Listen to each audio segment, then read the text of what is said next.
सबैभन्दा पहिले हामीसँग कुनै फोन आयो भने हामी त्यसलाई सिस्टममा जोडेर हेर्छौँ कि त्यो पोर्ट बनाउँदैछ कि बनाउँदैछ कि बनाउँदै छैन।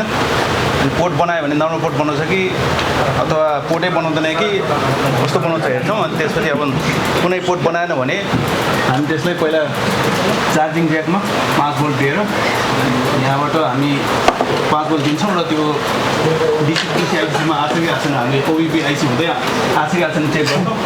र यदि आएको छ भने अनि यहाँसम्म हाम्रो पोइन्ट ठिक छ भने हामी यो डिसी आइसी अथवा चार्जिङ आइसीले स्विच गरेको छ छैन हेर्छौँ। ल यहाँ भोल्टेज हामीलाई मिल्यो भने यहाँ हामीलाई करिबन 4 भोल्ट दिन्छ। 4 भोल्ट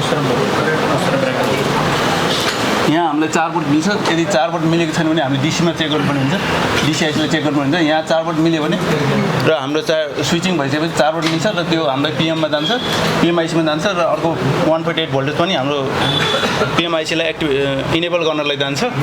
र यदि यो सबै इनेबल हाम्रो पिएम आइसी इनेबल भइसकेपछि बग बन्छ र त्यो चाहिँ बग चाहिँ सबभन्दा पहिले हाई एलडिओ र लो एलडिओ बन्छ, जुन चाहिँ फेरि पावर आइसीमै रिटर्न जान्छ र पावर आइसीमै रिटर्न गइसकेपछि चाहिँ यो सिपियूको लागि अरू बग भोल्टेजहरू बन्छ र जुन चाहिँ सिपियूमा जान्छ। र सिपियूमा बग भोल्टेज गए पनि हाम्रो कहिलेकाहीँ यो बग भोल्टेज चाहिँ स्टेबल नहुनसक्छ र त्यो नहुँदाखेरि चाहिँ हाम्रो 1.8 भोल्ट पिएस अन गरेर पावर अन रिसेट सिपियूमा गएको हुन्छ र त्यो भोल्टेज सिपियूले पिएस होल्ड भनेर 1.8 भोल्टेज फेरि पावर आइसोलेट रिटर्न गरेको हुन्छ। यदि त्यो भोल्टेज नआएमा हाम्रो यो बग भोल्टेजहरू स्टेबल हुँदैन र हामीले यसमा चेक गर्न सक्छौँ 1.8 पावर आइसीलाई रिटर्न भएको छैन।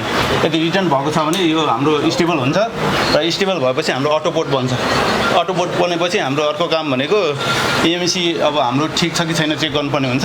र त्यसको लागि हामीले एएमसी निकालेर त्यसमा अब यदि केही डाटाहरू प्रब्लम भएको छ भने सिस्टममा हालेर सफ्टवेयर गरेर हामीले त्यसलाई एएमसीले ठिक गर्छौँ र अटो पोर्ट बनिसकेपछि एएमसी ठिक गरेपछि हामीले यसलाई लगाउँछौँ। यदि त्यो भोल्टेजहरू पनि हामीले प्याडमा चेक गर्न सक्छौँ कि एएमसी प्याडमा चेक गर्न सक्छौँ कि डाटा सिट अनुसार त्यसमा भोल्टेज आएको छ कि छैन। यदि सबै भयो भने र सिस्टममा पनि राखेर पनि सफ्टवेयर पनि एएमसी पनि ठिक भएमा हामीले रिभल गरेर यसलाई लगाइदिन्छौँ र हाम्रो सेट अन हुन्छ।